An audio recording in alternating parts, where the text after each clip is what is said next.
Bismillahirrahmanirrahim. Hari ini jamaah YouTuber akan kembali mendapatkan ilmu dari Profesor Asep Saifuddin. Beliau 2 kali jadi rektor dan sekarang masih di Universitas Al-Azhar Indonesia. Tugas guru besarnya di Fakultas MIPA IPB dan beliau sehari-hari bertugas, ini tugas negara Prof ya, mengajar ilmu statistik. Nah, sudah 2 kali dapat Zoom for YouTube dari beliau. Rasanya tidak lengkap kalau kita tidak mengenal apa itu ilmu statistik, apa manfaatnya, apakah di Indonesia ilmu statistik ini sudah digunakan sehari-hari untuk kebijakan-kebijakan bernegara misalnya. Kemudian apakah ilmu statistik ini sudah dipakai nggak oleh orang tua kita berupa budaya-budaya begitu. Misalnya untuk ilmu kelautan. Dan mungkin nanti Profesor saya mohonkan apakah di Indonesia statistik ini sekali lagi berupa budaya ada enggak begitu. Nah, konon katanya Prof bahkan kita berjanji katanya, maaf bukan kita berjanji, kitab saya lupa namanya itu, ada sebuah kitab yang itu diambil dari ilmu-ilmu mujarobat, Prof. Katanya mujarobat itu pendekatannya pendekatan statistik gitu. Jadi maksud saya, apakah budaya berstatistik itu ada di Indonesia apa enggak? Misalnya bisa saja di pesantren dan lain sebagainya. Nah, apa kegunaan statistik? Saya kira nanti dijelaskan oleh Profesor Asep. Barangkali pengantar yang ala kadarnya demikian, Prof. Saya mohonkan sekali lagi Profesor menjelaskan kegunaan ilmu statistik dalam kehidupan sehari-hari sampai kepada kehidupan bernegara. Mohon pendalaman, Prof. Oh ya, oke. Terima kasih. Assalamualaikum warahmatullahi wabarakatuh. Assalamualaikum warahmatullahi wabarakatuh. Tentunya kita tetap harus bersyukur kepada Allah Subhanahu wa Ta'ala, masih diberikan kesehatan, dan semoga kita tetap diberi kesehatan. Dan juga para penonton YouTube ini juga mendapat kesehatan yang sangat diperlukan untuk kehidupan kita sehari-hari. Itu yang sangat berharga. Nah, kalau bicara soal statistik itu kalau statistik tanpa A itu sebenarnya artinya data kan gitu. Kalau statistika itu ilmunya gitu. Nah, kalau dikaitkan dengan kehidupan nanti ke dalam negara pun, sebenarnya data itu dengan statistika itu akan menjadi informasi, ya. Jadi data menjadi informasi, kemudian informasi akan menjadi pengetahuan, ya. Pengetahuan akan menjadi kebijaksanaan, gitu. Atau dalam bahasa Inggris seperti data to information, to knowledge, to wisdom. Nah, wisdom itu bukan sekedar kebijakan dalam arti regulasi. Wisdom itu adalah hati yang bijak, pikiran yang bijak. Pikiran yang bijak berdasarkan informasinya berbasis data. Sehingga menjadi pengetahuan. Pengetahuan itulah yang menghantarkan kita menjadi orang bijak. Gitu. Nah, statistika adalah suatu ilmu yang mempelajari itu semua. Gitu. Sehingga kalau mau dikatakan, statistika adalah sebuah ilmu dan teknologi untuk mencari kebenaran. Kan begitu. Memang semua ilmu itu untuk mencari kebenaran, tetapi statistika sangat signifikan karena dia berbasis pada data. Jadi bagaimana kita menyimpulkan gitu. Sehingga ada istilah sekarang itu misalnya evidence based policy, suatu kebijakan berbasis pada evidence, pada suatu bukti. Gitu. Tidak berdasarkan opini saja, tapi bukti. Ya, evidence-based policy atau evidence-based decision, suatu desisi berbasis pada evidence. Nah, evidence itu dari mana? Dari data. Data jadi fakta, jadi informasi, jadi pengetahuan jadi kebijakan. Nah, Maka dari situ negara harus menggunakan itu. Kalau negara tidak menggunakan evidence-based policy, yang terjadi adalah politicking yang kuatnya itu berdasarkan konco-konco, berdasarkan pertemanan, berdasarkan kolusi, gitu. Ya, bila pertemanan dan kolusinya itu adalah kumpulan orang-orang baik, itu mungkin polisinya menjadi baik. Tetapi tidak tertutup pertemanan dan kolusinya itu campuran dari orang-orang yang tidak sama tujuannya. Kadang-kadang ada orang yang tujuannya hanya untuk kepentingan kelompoknya. Gitu. Nah, kalau itu dipaksakan, maka polisi-polisinya berbasis pada kepentingan kelompok. Nah, kalau statistik menghindari itu.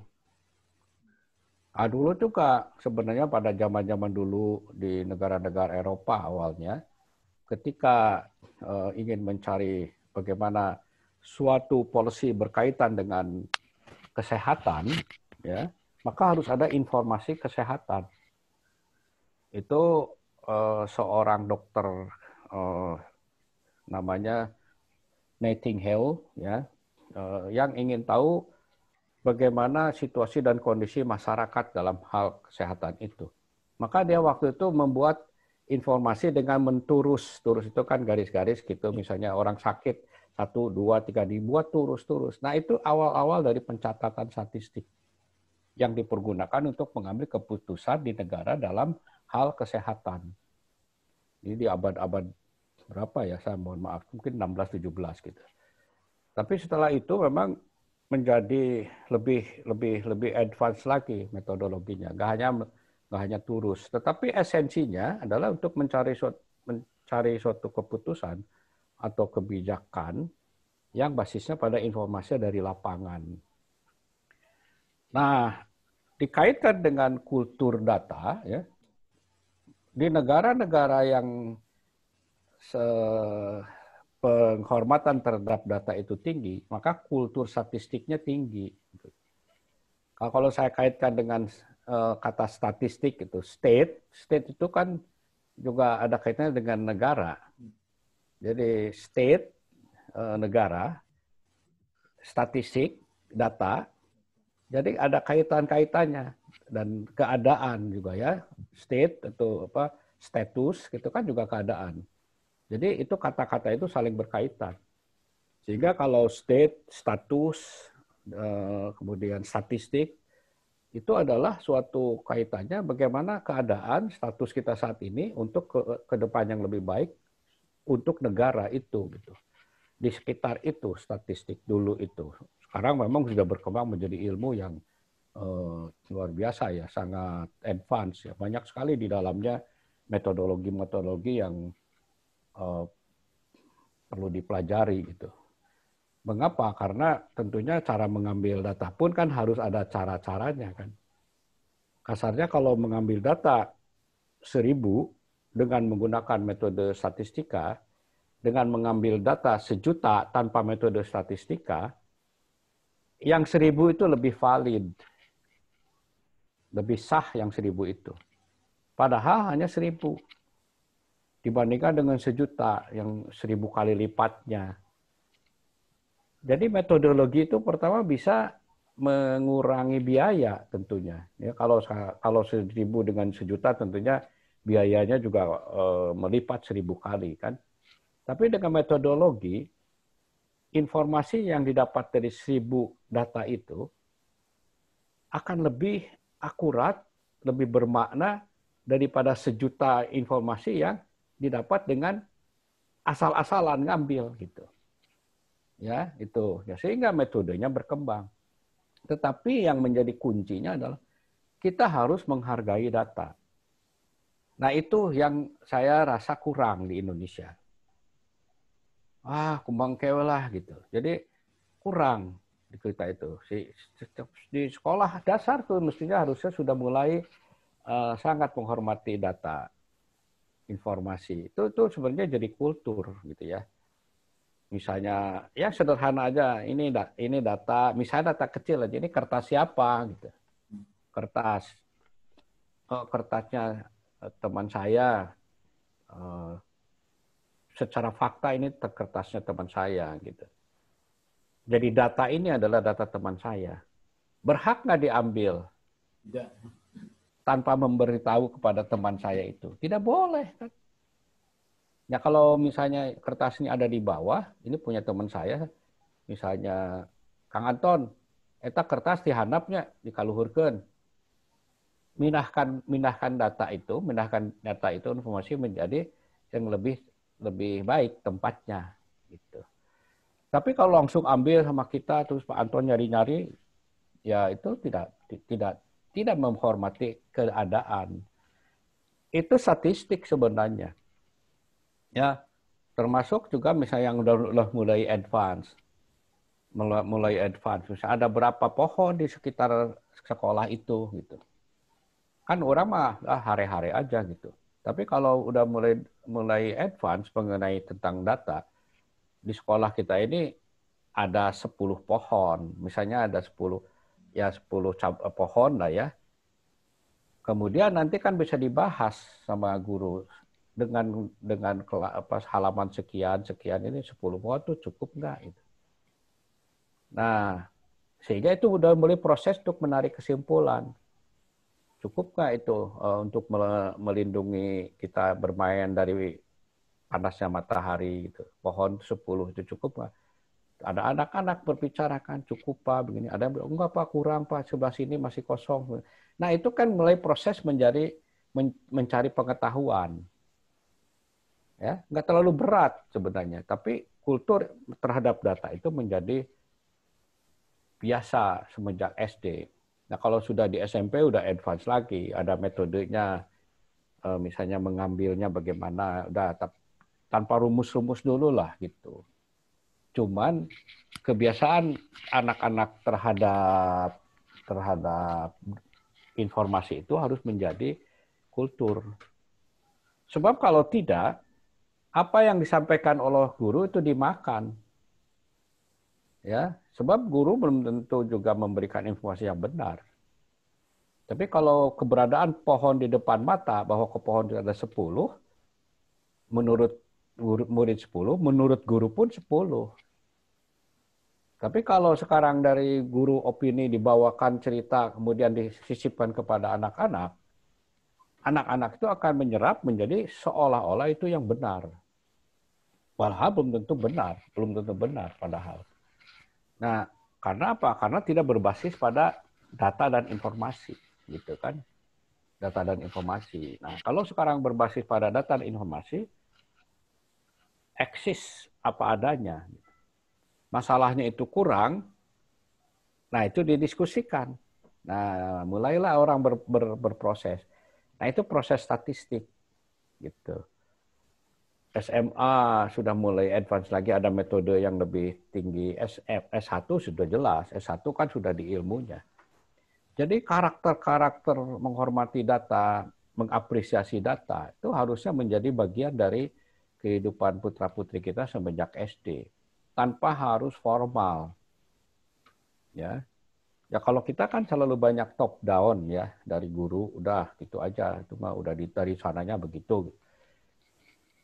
Kalau begitu, yang terjadi adalah seolah-olah kebenaran itu hanya dari satu orang, jadi guru, bukan dari suatu lapangan, ya, informasi lapangan. Memang untuk tingkat SD, SMP, SMA jangan terlalu berat, memang. Tetapi kultur itu kan seperti sesuatu yang menjadi kebiasaan yang akan membimbing dia ke masa depannya gitu. Itu menjadi karakter. Misalnya kultur membuang sampah di tempatnya, itu kultur. Ya kalau sampah plastik, ini tempatnya. Kalau sampah organik, belah sana. Itu dua situ aja sudah cukup untuk SD itu. Kalau di Jepang sudah mulai lagi kan ada organik, plastik, kertas, baterai, tutup plastik beda dengan botol, tutup botol beda lagi. Jadi sudah ada 5 klasifikasi. Kalau di kita kan kertas dengan plastik disebut, itu pun tidak diisi. Nah itu juga berbahaya. Ya, itu juga berbahaya. Sebab mengadakan sesuatu tetapi tidak dilakukan. Nah itu sama dengan mendidik kita untuk tidak punya integritas. Nah, integritas juga itu adalah satu ciri statistisi. Karena kan tadi saya sebutkan dari mulai data, dari informasi, dari pengetahuan, dari wisdom. Kalau tidak ada integritas, belok-belok tuh. Data dari informasinya dibelokin, boro-boro jadi pengetahuan, boro-boro jadi wisdom karena tidak ada integriti. Kalau integriti kan seperti hukum alam, tidak berubah. Ya, misalnya kalau kita membuang batu misalnya secara hukum alam ya apalah kertas secara hukum alam kalau tidak ada angin ya dan bentuknya artinya ya ini kertas itu kalau tidak ada angin saya lepaskan kemana ini ke bawah. Hukumnya hukum matematik. Sama aja data, informasi, pengetahuan, wisdom, itu hukumnya hukum matematik. Namanya integrity. Integrity atau kesatuan antara otak, hati, dan perilaku. Nah, jadi kalau otaknya pinter, ya, hatinya kotor, ya, nggak mengakui dari hasil pemikiran itu, hatinya tetap tidak mau, tidak menerima, perilakunya akan sama dengan hati, menolak pemikiran itu. Sehingga banyak, seperti yang saya katakan tadi dalam pendahuluan, tidak sedikit lah, bukan, tidak saya katakan umum, tapi tidak sedikit profesor-profesor itu yang juga hopeless hidupnya. Ya, waktu saya sekolah di Kanada ada yang bunuh diri, padahal profesor dan itu juga profesor yang kelas kan gitu. Mengapa? Karena melihat kehidupan mungkin pusing segala macam dan dia tidak punya integritas antara pikiran, hati sama perilaku sama kenyataan. Kenyataan ini kan sesuatu yang bisa saja berbeda dengan keinginan. Tidak ada suatu kenyataan yang 100% sama dengan keinginan. Coba deh. Nah, kalau kita tidak bisa menerima kenyataan itu berbeda dengan keinginan, dan kita tidak bisa menerima, di situ timbul kekecewaan. Karena kecewa itu sendiri adalah jarak antara kenyataan dan harapan. Ya, semakin lebar jarak itu, semakin tinggi kecewa itu. Tapi kalau yang punya integriti, ya sudah, itu kenyataan. Statistik itu mengajarin itu. Melalui data, informasi, pengetahuan, dan wisdom. Nah, mengapa itu wisdom diterjemahkan menjadi kebijakan atau regulasi? Kata dari bijak. Bijak berarti melakukan suatu regulasi yang adil. Yang memang sesuai dengan data yang sebenarnya, informasi yang sebenarnya, pengetahuan yang ada, sehingga bijak. Bijak itu adil. Ya, tidak ada di sebelah kiri sampai condong banget di kiri, atau kanan sampai condong banget di kanan, tetapi adil. Yang kiri ke bagian, yang kanan ke bagian. Yang tentunya sesuatu di dunia ini kan tidak ada yang menguntungkan satu orang sehingga orang lain rugi, itu tidak boleh, tidak adil itu, tidak bijak. Dan pemerintah itu dengan menggunakan statistik itu harusnya adil. Itu kurang lebih. Prof. Okay. STIP tadi artinya negara, kemudian statistik itu ilmunya, kemudian statistika baru kemudian itu menjadi statistika ilmunya. Statistika ilmunya, statistik datanya. Statistik datanya. Nah, maksud saya di negara kita, di NKRI ini, masyarakat petani misalnya menghargai data-data apa namanya, data-data pertanian begitu ya. Kemudian masyarakat bangsa kita juga menghargai data-data itu, misalnya data alam, data kekayaan alam gitu ya. Tapi kemudian tadi diilustrasikan oleh dokter, terbawa angin begitu, tergoda begitu. Data-data alam ini, data-data kekayaan maksud saya, itu kan kemudian menjadi murah mareh begitu ya, dijual, tidak dihormati. Nah, maksud saya pertanyaannya, sebetulnya di Indonesia itu penghargaan pada data, penghargaan pada ilmu, kemudian penghargaan pada stit sampai penghargaan kepada statistika itu sebetulnya kan ada gitu. Misalnya saja nenek moyangku orang pelaut. Itu kan apa namanya, satu bukti bahwa kita bijak pada alam gitu. Satu bukti bahwa kita menghargai alam, menghargai data dan selanjutnya. Nah, tapi belakangan ini khususnya barangkali di era reformasi ini, tugas profesor barangkali sebagai ilmuwan, sebagai akademisi menegakkan data, barangkali begitu Prof. Nah, tempo lalu orang tua kita, nenek moyang kita pandai menegakkan data, begitu. Misalnya bagaimana munculnya istilah leuweung larangan misalnya Prof ya, atau leuweung tutupan gitu. Itu kan penghargaan pada data. Gitu. Nah, barangkali tugas hari ini, tugas kita, tugas profesor adalah menegakkan data itu. Bagaimana Prof? Ya, ya, memang kompleks karena terjadi distorsi terhadap data dan informasi kan gitu. Ya, di situ memang mengapa terjadi distorsi karena ada beberapa kepentingan yang mendistorsi data itu gitu. Nah, makanya di dalam hal ini para pengambil keputusan itu harus betul-betul kepentingannya bagi siapa gitu. Ya, bagi alam, bagi masyarakat, ya.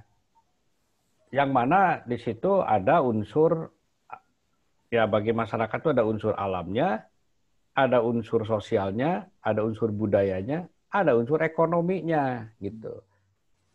Nah, kalau sekarang itu didistorsi, tidak peduli terhadap alamnya, dan tidak peduli terhadap sosialnya, tidak peduli terhadap ekonominya akhirnya diambil alih oleh satu kelompok. Sehingga masyarakat yang ada di situ, yang sebenarnya mempunyai hak-hak mendapatkan dari sumber daya alam di sekitar itu menjadi terkuras oleh keinginan kelompok. Sehingga datanya pun bisa didistorsikan, bisa dimisinterpretasikan. Nah, sehingga masyarakat seolah-olah lu aja nggak ngerti informasi gitu. Ya. Sehingga masyarakat juga menjadi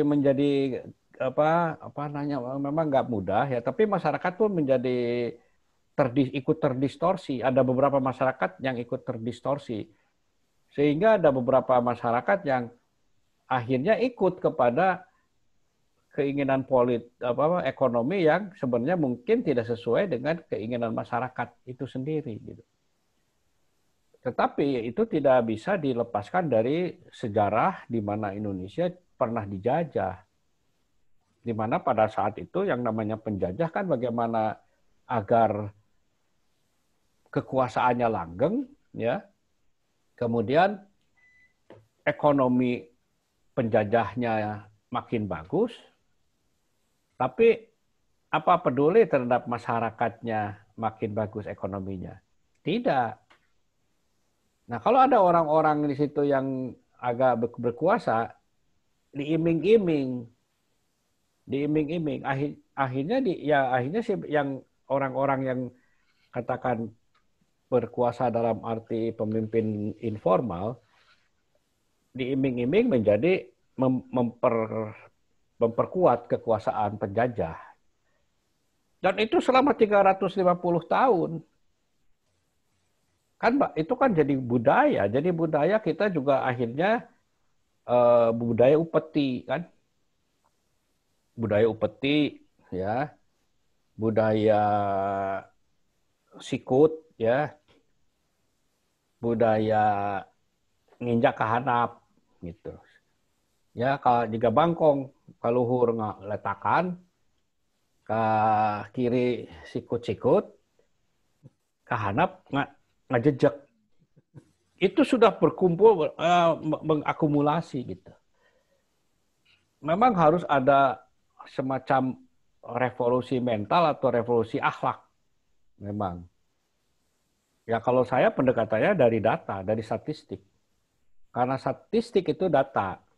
Kalau statistika ilmunya tentang data itu. Gimana statistik data itu untuk state, untuk negara. Ya, statistik tentang alam, statistik tentang sumber daya alam, statistik tentang ekonomi, statistik tentang budaya dan sebagainya itu harusnya lengkap.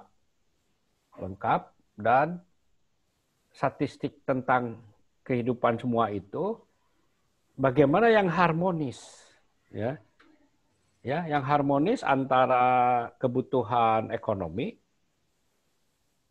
tanpa harus mengorbankan terlalu banyak kebutuhan sosial dan budaya, sama kebutuhan biofisika atau lingkungan hidup.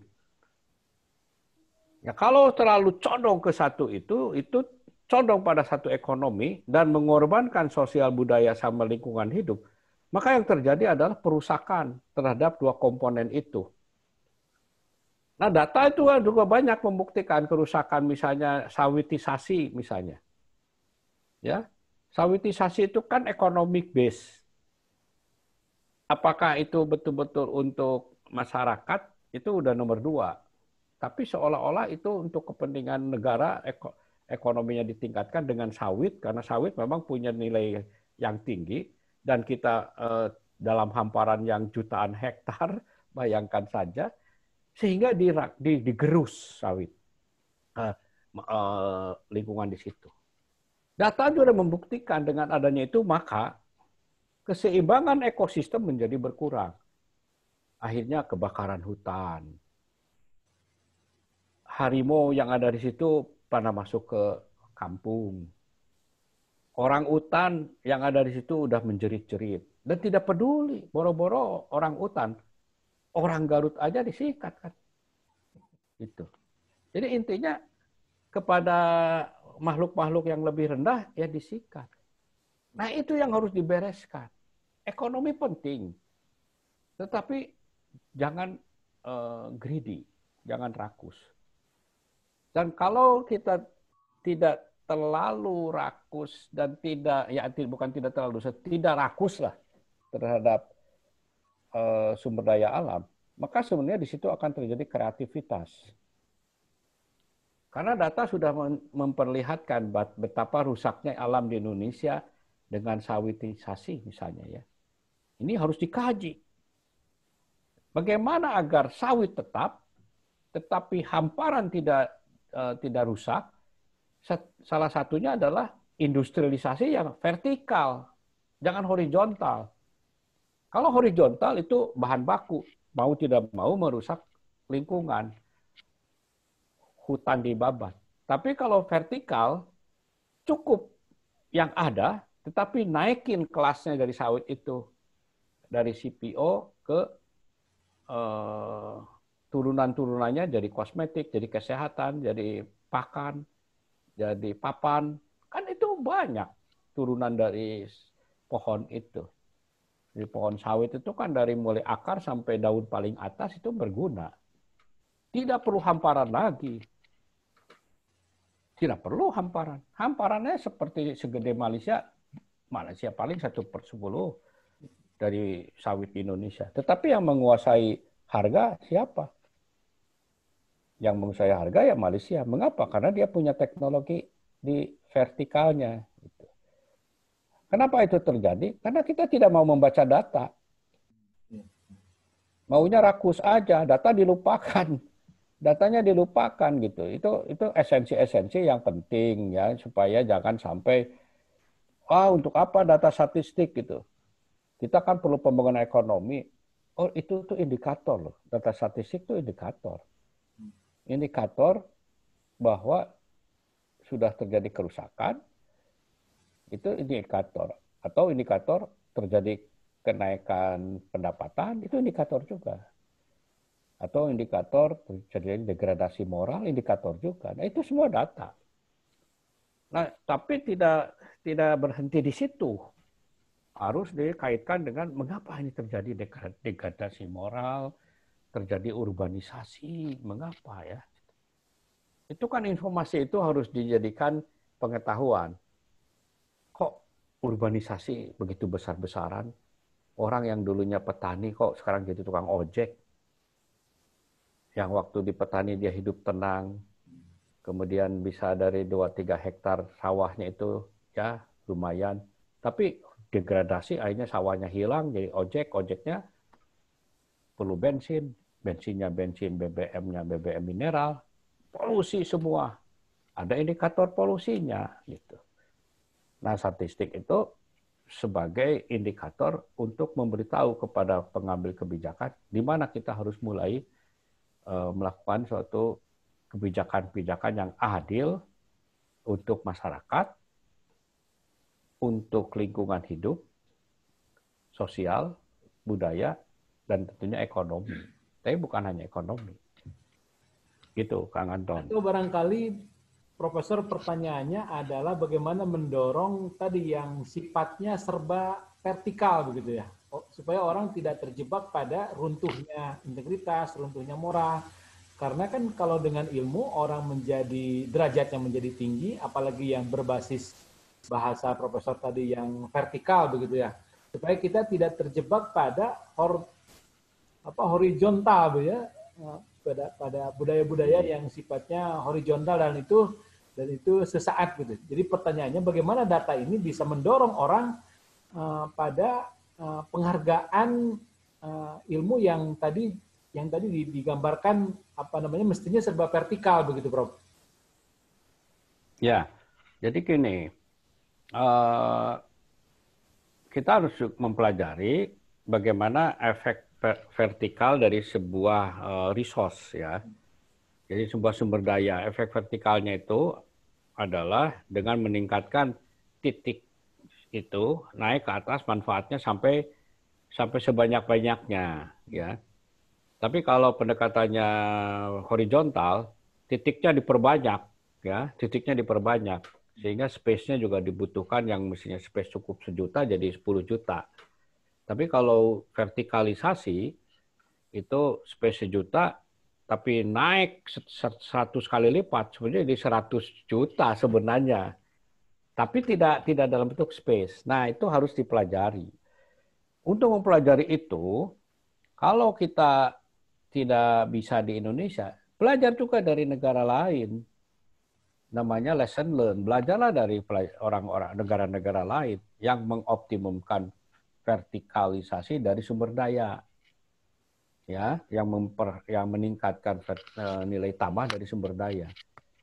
Nilai tambah itu adanya di teknologi.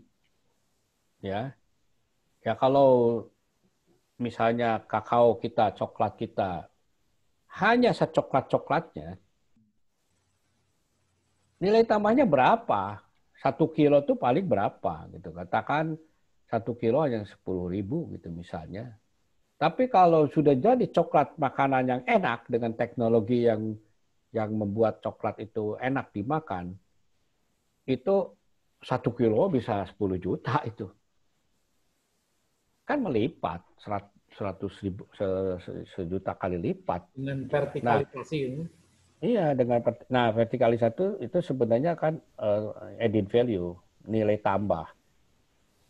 Nah, untuk melihat nilai tambah kan yang memberikan informasi nilai tambah adalah data, yaitu statistik deh, statistik lagi gitu.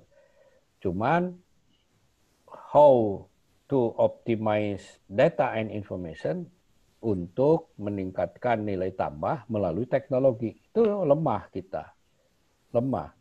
Apakah kita kekurangan orang pintar? Enggak. Tidak rendah dari segi kepintaran kita dengan negara tetangga, tidak. Cuman kita tidak mengoptimumkan itu. Salah satunya karena juga kita short term oriented, Hmm. Hmm. Orientasi jangka pendek. Jangka pendek. Ya, padahal kalau orientasi jangka panjang kita dapat banyak gitu. Dan berkembanglah ilmu pengetahuan, ya. Nah, statistik mengindikasikan itu. Sekarang kalau indeks inovasi Indonesia gitu dibandingkan dengan indeks inovasi Malaysia kan kita di bawah. Ya, Global Innovation Index kita itu di bawah. Ya, di ASEA kita itu negara segini besarnya itu tidak lebih dari Vietnam kalau indeks Global Indicator Index. Nah itu semuanya berada di ilmu pengetahuan yang memang harus tahu statistik dari awalnya dan menghormati terhadap data dan informasi itu kulturnya. Nah, kultur data itu. Sebab kalau nggak ada kultur data, pengetahuan pun tidak berkembang. Terhadap kultur dokumen, kultur data, itu kita kan kultur dokumen kurang. Penghargaan pada data kurang. Kurang, sangat kurang. Ya mudah-mudahan sekarang ada dokumen-dokumen lama itu muncul lagi. Tapi kalau di negara-negara maju, itu yang namanya penghargaan terhadap data itu, saya waktu S2 di Kanada, itu pernah diminta oleh profesor saya itu untuk meneliti produksi sapi dari tahun 1930 sampai waktu itu saya 1990, berarti berapa puluh tahun ya? 70 tahun. Itu data yang sebelumnya pun yang dari abad ke-19 awal ada. Dan itu data itu disimpan di dalam bukan chip waktu itu, pita. Pita yang gulungan untuk data 1 tahun 1 gulung. Data untuk untuk 10 tahun 1 gulung. Jadi kalau 30 tahun ya 30 gulung gitu. Penghargaan pada sapi. Penghargaan terhadap data sapi. Sapinya pun ada namanya si ini, produksi sekian, ada semua. Tercatat. Lengkap. Kayak kartu. Ya karena sekarang kalau 10 tahun aja 1 gulung, bayangkan ratusan tahun berapa gulung. Jadi itu ada di ruangan sekitar 10 kali 15 meter ruangan itu. Kemudian tingginya ya sekitar 10 meter. Jadi divertikalkan tuh, disimpan gulungan tuh ke atas. Karena masih belum punya chip. Itu tahun 90. Saya balik lagi ke sana tahun 2009 ya sekitar 10 tahun setelah itu gitu ya. Ya sekitar 15 tahun setelah itu ruangan sudah jadi amphitheater yang tempat menyimpan gulungan pita itu jadi amphitheater. Ya amphitheater yang bagus ya, ada ruang kuliah, ada layar, bagus sekali. Saya kaget, ini ruangan dulu saya gudang. Terus saya tanya ke komputer science-nya waktu itu, si Neil namanya. Neil, itu data tentang peternakan yang dulu saya ngambil di situ tuh di mana sekarang? Oh, ada. Ayo ke ruang saya. Ambil laci. Buka laci. Ini sepetnya. Segede gini coba dari ruangan 10 kali ke 15 kali 10 itu segede gini. Ini semua katanya di sini. Hah? Itu ada semua di sini. Ada. Ya itu 2005 udah segitu. Sekarang kan radio, musik, teks, data ada di sini semua. Ya. Bayangkan aja, mungkin dulu kalau belum punya teknologi seperti sekarang, ini mungkin perlu gedung segede aula Gelora Bung Karno. Bayangan. Kecilin tetapi sangat powerful. Nah, itu ilmu dan itu ilmu dan akibat keinginan untuk maju kan gitu. Penghargaan pada data.